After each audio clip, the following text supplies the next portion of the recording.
Da quanto so dovrebbe essere tumulata in Macedonia del Nord. Credo si stiano già attivando per questo.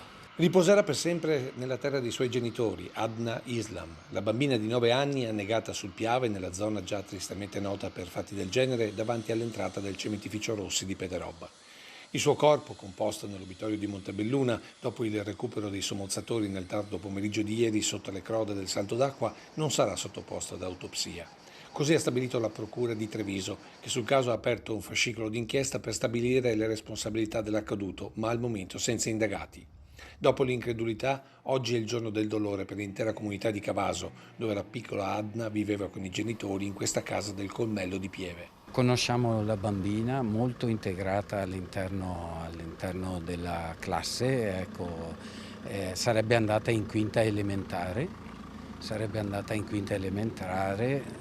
Oggi per altri motivi ho sentito le maestre e sono sconvolte. Così come l'intera comunità macedone della zona, che ieri sera si è subito stretta attorno al papà Himmet e alla mamma Naila. A casa sua aveva una veglia, praticamente tutti i suoi amici, parenti. Una famiglia conosciutissima in paese, quella della piccola Adna. Il papà, arrivato in Italia da oltre 30 anni, lavora in una vetreria della zona. Una famiglia integrata, cittadini italiani, che hanno cercato un futuro migliore per se stessi e per i loro figli.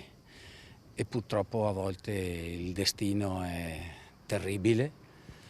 Noi che siamo nati qui sappiamo quanto pericoloso sia il nostro amato fiume, il Piave. Eppure già il giorno dopo la tragedia, nonostante i cartelli con il divieto di balneazione, i bagnanti sono tornati nello stesso punto, come se niente fosse, mentre i vicini di casa della famiglia Islam sostavano sulla riva per un saluto ed un pensiero. Abita vicino a casa mia il papà e siamo amici da tanti anni e quindi è assoluto vedere, perché ero incredulo ancora ieri sera, quando l'ho sentito ero incredulo, ma veramente una cosa mi è rimasta qua, sono veramente commosso anche adesso mentre ne parlo. Ma venire qui oggi e vedere che è come se non fosse successo niente, la gente... Questo mi fa proprio pensare, perché vedere la gente che è ancora qua sul Piave, con tutto quello che è successo ieri, cioè lasciate passare qualche giorno, cioè dimenticatevi del Piave per un po'.